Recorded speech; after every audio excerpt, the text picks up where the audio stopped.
시작. 요나의 표적과 등불의 비유입니다. 오늘은 주제가 많이 나타나는데 우리 한번 잘 살펴보도록 하십시다. 예수님은 다른 것보다 말씀에 순종하는 것이 복되다고 하셨습니다. 근데 사람들은 뭐라고 말합니까? 예수님은 그의 말씀에 순종하는 것이 복되다라고 말씀하셨거든요. 그 말씀을 듣고 지키는 자가 복이 있다 말씀하셨는데 사람들은 어떻게 말하고 있습니까? 또 그를 믿지 않는 유대인들에게 무슨 표적밖에 보일 게 없다 그랬죠? 하늘에서 불이 떨어지는 그런 표적들을 원했습니다. 세상이 막 갈라지고 지진이 일어나는, 나쁜 사람들이 다 죽고 선한 사람들은 살아남는 그런 표적을 원했는데 예수님은 어떤 표적밖에 없다 그랬죠? 그렇죠. 요나의 표적 외에는 보여줄 표적이 없다고 그랬습니다. 예수님의 말씀을 듣고 순종하는 자는 마음에 어두움이 전혀 없지만, 그죠? 근심도 없고 감사가 떠나지 않죠. 그분의 말씀을 믿는 자들에게 나타나는 현상인데 그 말씀을 거부하는 자는 어떻겠습니까?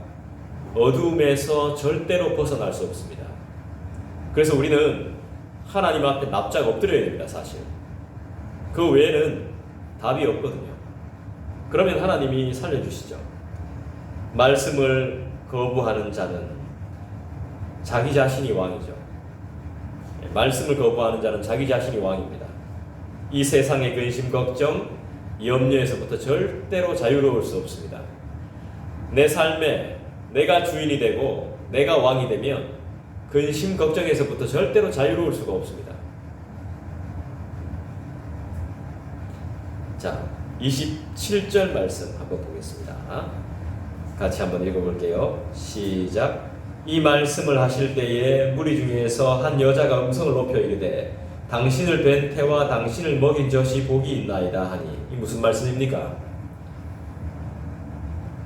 한 여자가 소리를 높여서 말했습니다. 당신을 뵌 태와 당신을 먹인 젖이 복이 있나이다 하니, 이 누가 누구한테 한 말입니까? 그리고 누구를 대상으로 한 말이죠? 어떤 여인이 예수님께 예수님의 어머니가 복되다라고 말하는 거죠. 예수님 당신을 그렇게 키워준 그분이 복이 있습니다. 그분의 태와 그분의 젖이 복이 있다고요. 그죠? 먹인 젖이 복이 있다라고 말합니다. 그런데 예수님은 뭐라고 그래요? 28절 여러분들이 한번 천천히 한번 읽어보시겠습니다. 시작.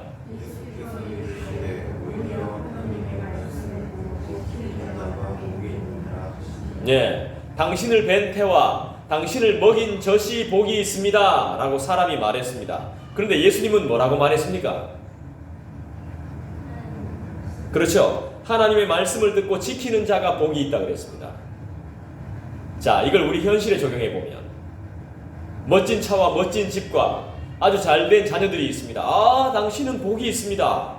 사람들은 그렇게 말할 겁니다. 멋있습니다. 잘되고 있어서 좋습니다. 말하지만 결국 진짜 복이 있는 건 뭐라고요? 말씀을 듣고 지키는 자가 복이 있느니라. 왜요? 여기 28절에 보십시오. 한 단어를 여러분들이 찾아내야 됩니다. 왜 그런지. 어떤 사람이 복이 있다라고 말했는데 반박하듯이 말하는 표현이 있습니다. 뭡니까? 28절에. 그렇죠. 오히려는 어떤 때 사용하죠? 오히려라는 이 단어를 우리는 어떨 때 사용합니까?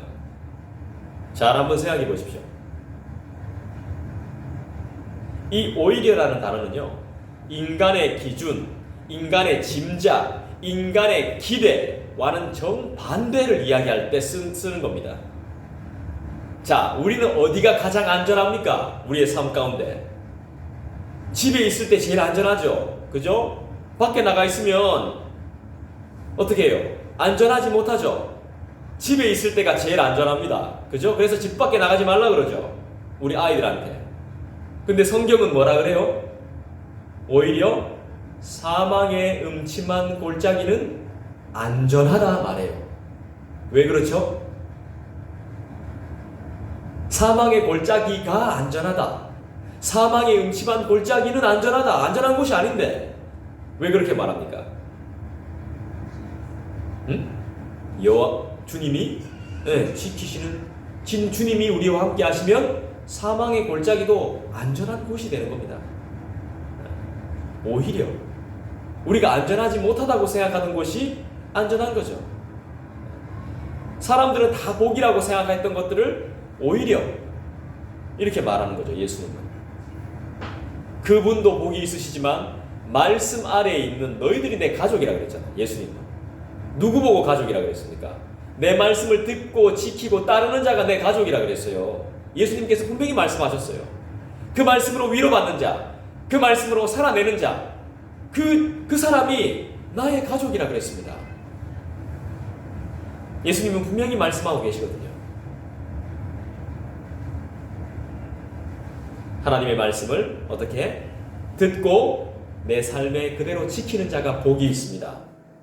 여러분 한 주간 그런 삶이시기를 주님의 이름으로 축원드립니다. 예수님의 말씀에 감탄하는 것보다 그 말씀을 듣고 지키는 것이 더 중요하다는 말이겠죠? 그죠? 그래야 삶의 변화를 경험하겠죠? 그래야 주님을 더 인정하겠죠? 참 복을 누리려면 그 말씀을 순종해야 됩니다. 즐거이. 할렐루야. 한 번 더 도전해 보십시오, 여러분. 27절이 철저한 인간의 생각이라면 28절은 철저한 그리스도의 말씀이십니다. 그죠? 우리 주님은 우리를 책임지실 뿐만 아니라 죽은 자를 살리시는 하나님이시니까요. 철저하게 도전해 보십시오, 그 말씀에. 그분의 말씀은 믿어도 됩니다. 말씀에 대한 전적인 순종과 헌신이 여러분들 삶에 충만하기를 간절히 부탁합니다. 29절 말씀 볼까요? 같이 읽겠습니다. 시작. 무리가 모였을 때 예수께서 말씀하시되 이 세대는 악한 세대라 표적을 구하되 요나의 표적밖에는 보일 표적이 없나니. 무슨 말씀인 것 같습니까? 예수님께서 이 세대를 뭐라 그랬습니까? 악한 세대라 그랬죠. 여러분 그 악한 세대라는 게 마음에 느껴져요? 지금 우리는 어떻게 보면 정상적인 세상을 살아나가지 못하고 있어요. 이 세상은 되게 웃긴 세상이 되어버렸어요. 자본주의의 논리, 시장 경제의 논리를 따지면서 내 것을 내 것인데도 뭐 누군가의 허락을 받아야 팔 수 있는 그런 희한한 세상이 되어가고 있는 거예요. 지금 세상이 되게 희한해요. 죄인데도 죄라고 말을 안 해요. 그럴 수 있지 뭐 막 이래요. 누가 누구를 죽였는데 안 죽였다잖아 막 이래요. 이상한 세상이 되어가고 있어요. 이 세대는 악한 세대예요. 이유가 뭐죠? 완악해요. 상당히 완악해요. 그리고 어때요? 우상 숭배가 가득해요. 자기 자신을 너무 신봉해요. 그죠? 그리고 상당히 음란한 세대를 우리가 살아가고 있어요. 말씀을 듣지 않고 그 말씀대로 살지 않기 때문이겠죠.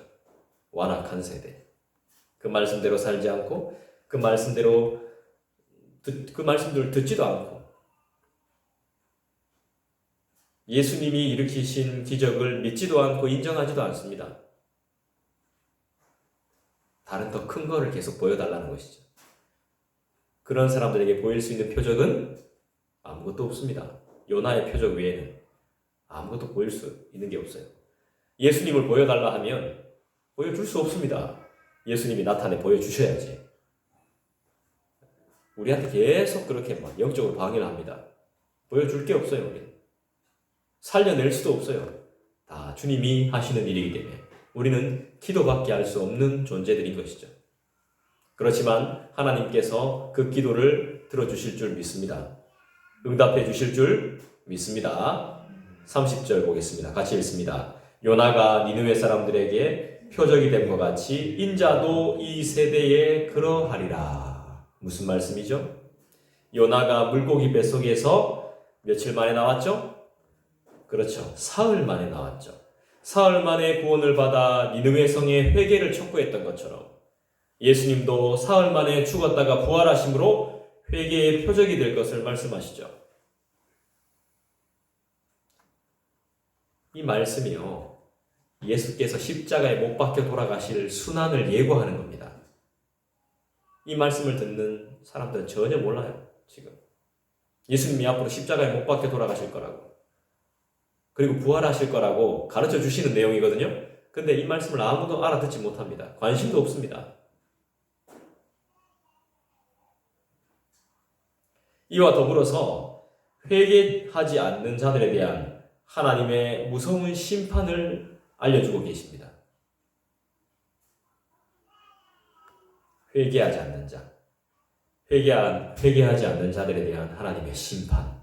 반드시 회개하지 않는 자들은 하나님의 심판을 받게 된다는 걸 이 30절 말씀이 분명히 말씀해줘요. 왜요? 요나가, 하나님께서 요나에게 시킨 게 뭐예요? 니느웨 사람들을 회개시키라 그랬잖아요. 복음을 전해서. 근데 요나는 하기 싫다 그랬잖아.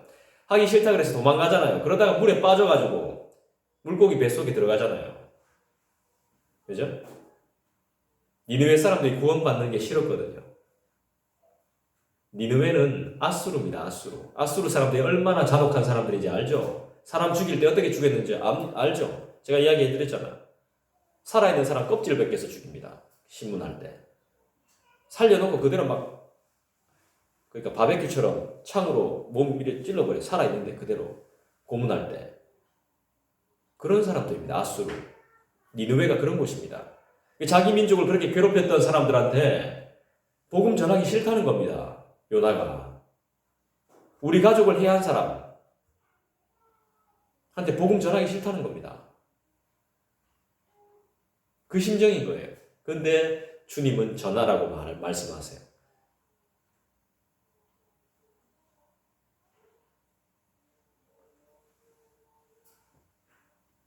(31절에) 봅시다. 같이 읽겠습니다. 심판 때에 남방 여왕이 일어나 이 세대 사람을 정죄하리니 이는 그가 솔로몬의 지혜로운 말을 들으려고 땅끝에서 왔음이거니와 솔로몬보다 더 큰 이가 여기 있으며. 무슨 말씀이죠? 남방 여왕이라고 말하는데 솔로몬을 찾아왔던 스바 여왕을 말하는 거죠. 스바는 남부 아라비아에 위치한 현대 예멘 지역이랍니다. 유대 땅으로부터 약 2000km 정도 떨어져 있답니다. 엄청 먼 곳이죠. 그토록 먼 곳에서 솔로몬의 지혜를 들으러 왔다니까. 지금 거기 하양 그 먼 데서 이까지, 대구까지, 성서 그 먼 데서 이까지 말씀 들으러 이까지 오는 거와 동일한 겁니다. 그토록 먼 곳에서 솔로몬의 지혜의 말을 듣기 위해서 찾아온 스바 여왕의 열정과 대비되는 유대인들을 꾸짖고 계신 장면이에요. 그 먼 곳에서부터 솔로몬의 말을 들으러 왔는데 솔로몬보다 더 큰 이가 여기 있다라고 말하잖아. 솔로몬보다 더 큰 이가 여기 있는데 그 이가 누굽니까? 예수님이 그 앞에 있는데도 예수님의 말씀을 들으려고 하지 않는 겁니다.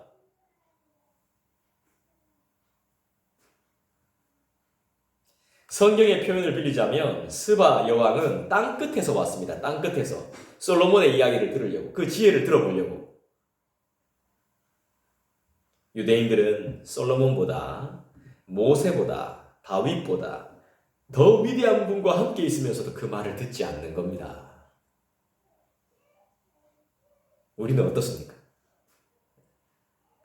그분과 함께 있습니다. 우리는 그분의 음성을 들어야 됩니다. 성경으로 말씀하시는 그분의 메시지를 잘 들어야 됩니다. 현대 교회 교인들의 문제가 하나 있답니다. 믿음의 내용이 되는 성경에 별로 관심이 없는 거예요. 믿음의 내용이 되는 성경에. 우리 교회 교인들은 그렇지 않죠. 이거 큰 문제입니다. 근데 내가 이런 거에 관심이 있는 거예요. 내가 믿는가 안 믿는가에만 관심이 있는 거예요. 믿음의 내용인 예수님의 십자가에는 별로 관심이 없는 겁니다. 복음의 사건에는 별로 관심이 없어요. 자신의 믿음의 상태가 어떤지 그것만 관심이 있는 거예요. 미신적인 생각에만 사로잡혀 있는 거죠. 십자가 복음을 알아야 되는데. 신앙이라는 것은 그리스도를 배우는 그분을 아는 지식에서 출발해요. 말씀은 뭐라고 말합니까? 늘 우리에게. 그분은 누구시며 무엇을 하셨는가를 가르쳐 줍니다. 예수님은. 우리 주님의 말씀은 그분이 누구시고 어떠한 분이시고 무슨 일을 하셨는지를 가르쳐 줘요. 근데 거기에 전혀 관심이 없는 겁니다. 여러분, 기적이 뭘까요? 기적. 진짜 기적이 뭐겠습니까? 타락한 자가 회복되는 것. 한 영혼이 주님을 찾지 않던 영혼이 주님을 찾는 것. 병고침의 기적도 물론 기적이지만 한 영혼이 주님을 찾아 나오는 것. 이 엄청난 기적 아닙니까? 진짜 기적은 뭐라고요? 끝까지 주님을 부인하지 않는 것. 이게 기적입니다. 기적. 목숨이 위태로운 순간에도 주님을 절대로 부인하지 않는 순교자의 신앙, 그게 기적입니다. 그게 자기의 삶을 불평하지 않고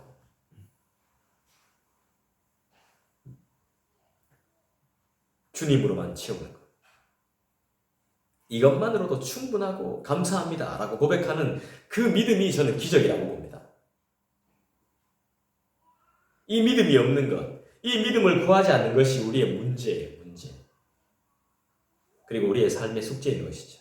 오늘 말씀에 보면 그렇게 나오잖아요. 그대로 적나라하게 드러나고 있잖아요. 32절 보십시다.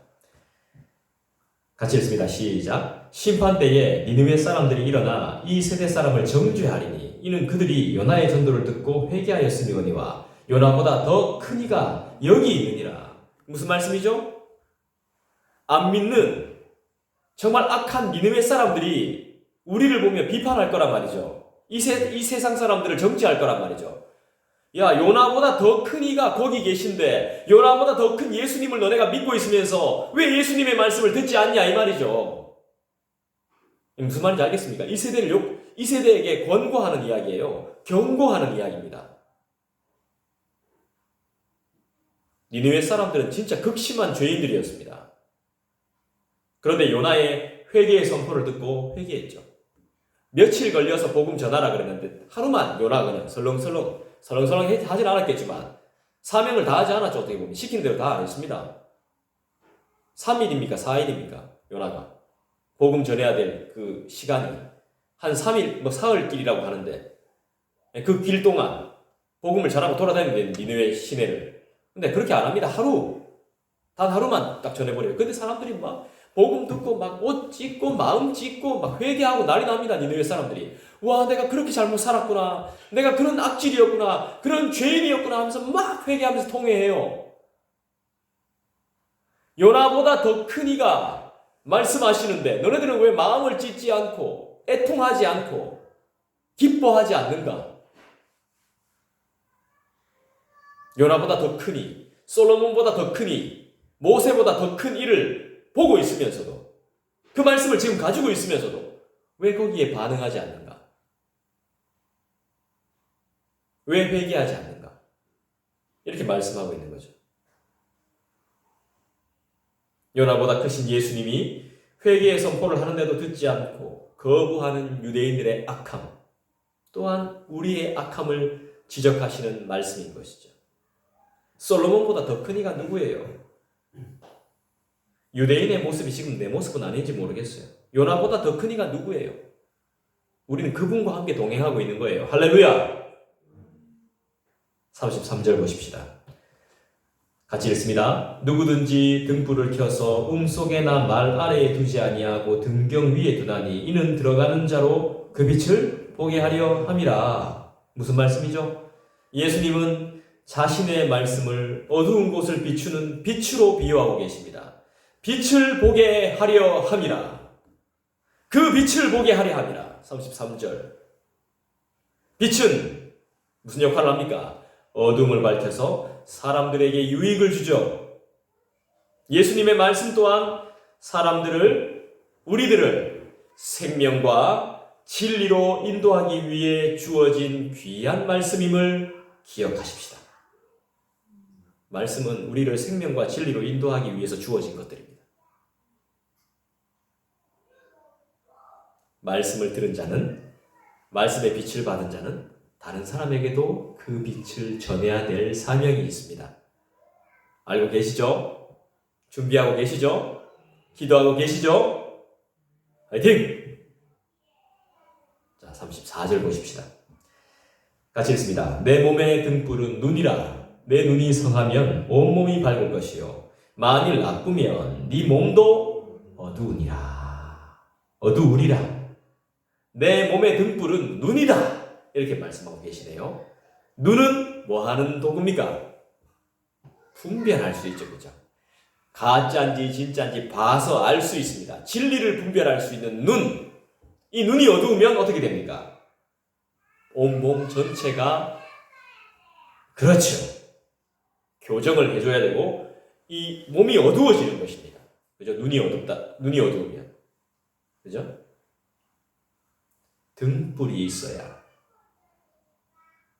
맞죠? 내 몸의 등불은 눈이다 그랬으니까 등불이 있어야 눈의 역할을 감당할 수 있죠. 등불이 누구예요? 그렇죠.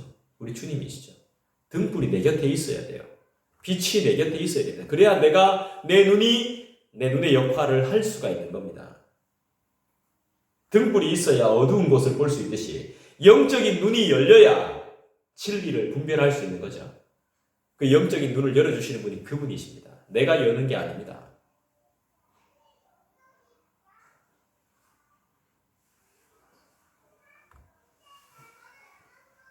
우리 주님한테는 우리가 어떤 마음을 품어야 될까요? 따라합시다. 일편단심. 일편단심을 두 글자로 줄이면 뭐게? 순종. 네. 잘 배우셨네. 여기에 힌트가 있습니다. 요 현수막. 맞춰보세요. 크게 말해요. 말해뿐네. 오직입니다. 오직. 예. 종교개혁자들은 오직으로 살았어요. 일편단심. 오직 당신. 오직 당신만을. 오직 당신님만을. 일편단심이 뭡니까? 변함없는 마음이잖아. 그죠? 절대로 변하지 않는 마음. 일편단심. 오직이란 뜻이죠. 오직 믿음. 오직 그분께 영광. 오직 예수. 내 마음은 변하지 않는다는 거예요. 그분이 내 속의 빛이란 말이죠. 우리 어디까지 읽었죠? 35절 읽어야 되죠? 35절 읽어볼까요? 시작. 그러므로 내 속에 있는 빛이 어둡지 아니한가 보라. 내 속의 빛이 어둡지 아니한가 보라. 예수님의 말씀을 받아들이고 순종하는 자는 영혼의 빛을 가진 자이죠. 마음에 예수님의 말씀이 있는 자는 눈으로 진리를 제대로 분별할 수 있습니다. 내 마음에 진리의 말씀이 있나 없나 보라. 이건 거죠. 우리의 마음에 주님이 주시는 말씀이 항상 있는가 보라. 이 오직이 마음속에 있는 자는 영광에서 영광으로 날마다 성장해 갈 줄 믿습니다. 네, 믿습니다. 저는 정말 믿습니다. 인내하며 단계를 거쳐가며 조금씩 주님을 따라갈 줄 믿습니다. 그러면서 36절은 우리에게 또 뭐라고 말씀합니까? 같이 읽습니다. 내 온몸이 밝아 조금도 어두운 데가 없으면 등불의 빛이 너를 비출 때와 같이 온전히 밝으리라 하시니라. 뭐라고 말씀하십니까? 온전히 밝으리라. 이 빛이 내 안에 있으면 온전히 밝으리라. 아멘. 마음에 예수님의 말씀이 있는가의 여부에 따라 그 존재가 진짜 온전한 빛을 발하는가 아니면 어둠의 영향력 가운데 있는지가 판결이 난다는 것이죠. 나는 빛의 자녀다운 삶을 살고 있죠. 우리는 빛의 자녀다운 삶을 살고 있음을 믿습니다. 앞으로 여러분들은 그렇게 사실 거니까 저는 걱정하지 않습니다. 말씀을 맺습니다. 하나님의 말씀을 듣는 것과 그것을 순종하는 것 사이에는 아주 큰 차이가 있죠. 그죠? 말씀을 듣는 것과 그것을 순종하는 것, 그 사이에는 정말 큰 차이가 있습니다. 하나님의 말씀을 좋아한다고 하는 사람들의 경우에도 말씀을 지식적으로만 그런 만족으로 삼는 경우가 있습니다. 남보다 더 많은 지식을 아는 것에 머무르는 걸 좋아하는 사람들이 실제로 있더라고요. 좋은 설교를 듣기 위해서 여러 설교자의 설교를 쇼핑하듯이 찾아다니는 사람들도 있더라고요. 자기 만족을 위한 열심을 가지고 있는 사람들이 있더라고요. 자기 만족만을 위한. 말씀을 아무리 많이 들어도 실제로 순종하지 않으면 삶의 변화는 나타나지 않거든요. 순종하지 않으면 절대로 삶의 변화는 나타나지 않습니다. 말씀에 순종하지 않으면 자신의 삶으로부터 어둠이 떠나가지 않아요. 말씀의 빛을 받아들이지 않으면 내 안에 있는 어둠은 절대로 물러나지 않습니다. 예수님이 말씀에 대한 감탄이 아닌 순종을 요구하시는 이유가 바로 이겁니다. 그냥 강압적인 순종이 아니라 자발적인 순종. 이 자발적인 순종만이 참된 회개를 낳거든요. 그리고 견고한 결과를 가져다 주거든요. 때문에 자신의 죄에 대한 회개로 인한 순종만이 우리를 빛 가운데 살아가게 해요. 여러분, 회개는 비참한 게 아니에요. 내 잘못을 회개하는 것은 새로운 빛 속에서 살게 만들어줘요. 새 삶을 살게 만들어준다고요. 잘못했습니다. 용서해 주십시오. 다시는 그러지 않겠습니다. 이 고백을 하는 순간 우리는 새로운 삶을 살게 돼요. 그전 것은 지나가 버리는 거예요.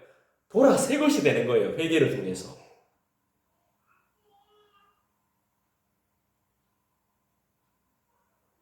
그분을 영접해야 되겠죠.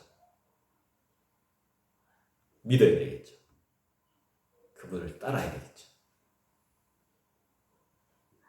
회개합시다. 우리는 회개를 또 해야 됩니다. 우리 죄를 사하시며 우리 마음의 빛을 환하게 하실 분은 우리 주 예수밖에 없습니다. 어두움에서 밝은 빛으로 나오게 해주시는 분은 우리 주 예수 그리스도이십니다. 할렐루야. 기도하겠습니다.